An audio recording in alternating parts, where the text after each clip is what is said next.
الأفعى بالمعنى المقدس للكلمة، لأنه التوراة دنست الأفعى وجعلتها هي الكائن اللي الشيطان دخل فيه علشان يغوي آدم. طيب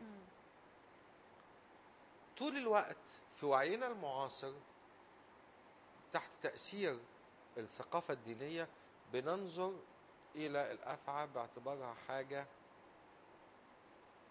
سيئة جدا، وبننسى. وأنا يمكن في بداية كلامنا كنت بقولك على المسافة الممتدة ما بين صورة الشيء في الوعي وبالأرض الواقع. فاحنا لما نعرف انه 90% من الافاعي غير سام و100% من الافاعي لا تهاجم ابدا ابتداء، وانه الشكل المشهور للكبرى المصريه ده للتهديد،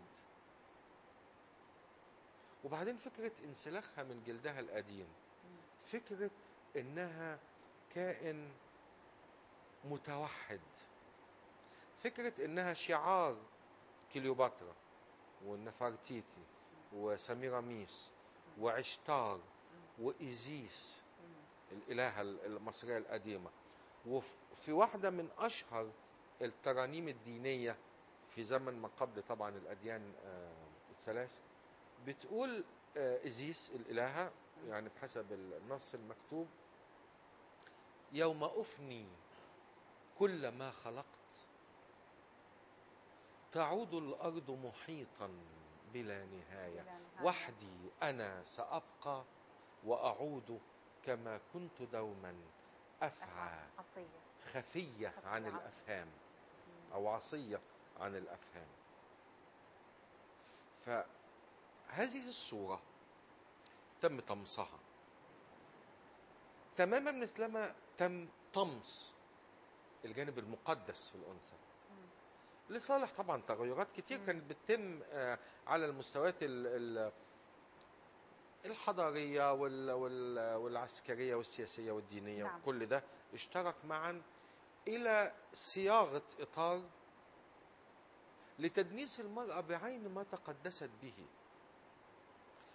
الأنثى الأولى تقدست في الأزمنة القديمة بدم الحيض وأصبحت مدنسة به. نعم. الأنثى الأولى تقدست بفعل الولادة ثم صارت وعاء للآباء. إيه اللي حصل من هذا؟ حصل فقدان لجزء رئيس من الحضور الإنساني، لأن أصبحت الأنثى بتعطي الصورة المطلوبة منها، بتعيد تصديرها للرجل، فتكون النتيجة أن الرجل بيفقد الجزء الحقيقي منها ويتعامل مع الجزء الجاهز للتصدير الوظيفي كأنه أو الأدائي. خلاص. فهو عايزها بتربي الولاد وتاخد بالها من البيت ومش عارف ايه، ما كان يقدر يجيب شغالة. عايزها علشان الحاجات الفراشية فممكن يتصرف بأي طريقة، بس هو ما بيكلفش نفسه. المرأة الإنسان المغيبة بين هالمسافتين، بين الوعاء وبين المرأة اللعوبة والجسد، اللي هو إيه يا دكتورة؟ اللي هو الجزء الأنثوي الكامن أو المطمور. حلو. اللي تم حجبه، فبالتالي ظل الأفعى هي دعوة لاستعادة هذا الشأن. نعم، مع أنك وقفت عند لحظة الميلاد التي تتحقق كما قلت بها أنوثة الأنثى على نحو لا مثيل له، والحية عندما كنت تصف هذه المفردة أو اشتقاقها، الحية هي روح الوحي الأنثوي الساري في النساء خافتا كالفحيح منذ فجر الوجود إلى يوم منتهى. ماذا أردت أن تقول؟ ماذا عن المرأة التي لم تلد يا يوسف زيدان؟ رح تلتقي بعد قليل.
رح نرجع إلى أعمالك المحققة أو المؤلفة في التصوف، لكن قبل أن نغادر أرض الرواية، وخصوصا الرواية اليوم أصبحت يعني جنس شعبوي، يعني كما نقرأ هناك مأزق في المسرح، مأزق في الشعر، مأزق في، لكن لا يوجد مأزق في الرواية. الرواية اليوم تباع وهي أكثر مقروئية من الأجناس الأدبية.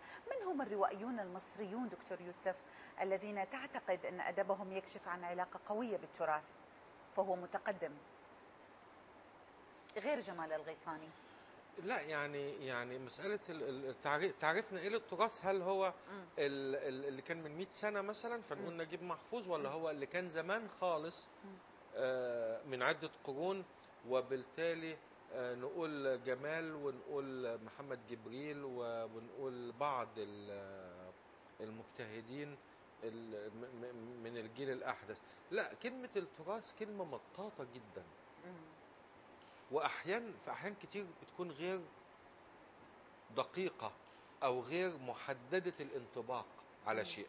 نعم. وده من باب فوضى الفكر المعاصر، ان احنا لا نهتم بضبط دلاله المفردات، فبتكون النتيجه ان احنا بنتكلم احيانا عن حاجتين ثلاثه تحت مسمى واحد. نعم. ويمكن ده السبب اللي خلاني او اللي دعاني للاهتمام بتتبع المفردات اليوميه في كتاب كلمات اللي هو التقاط الالماس من كلام الناس، علشان اقف عند او في محاوله لضبط الدلاله. فلما نيجي لكلمه التراث، يعني ايه تراث؟ طب ما هو عزازيل عمل تراثي كمفهومه، مش عمل تراث عشان بيتكلم عن الصراع الكنسي في القرن الخامس، لا، عمل تراثي لانه بيعمل احياء للغه حي بن يقظان. وكمفهوم ايضا متحرك التراث هنا، بالظبط، مش جامد. نعم. اصل حضرتك دلوقتي اللغه اللي احنا بنتكلمها دي دلوقتي ما دي تراث. مفردات حياتنا اليوميه اكتر من 50% منها موروث. نعم.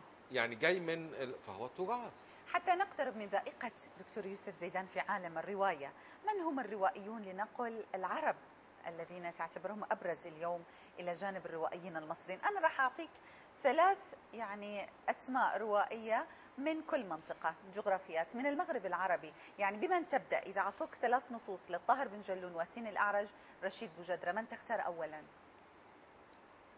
بورخيس.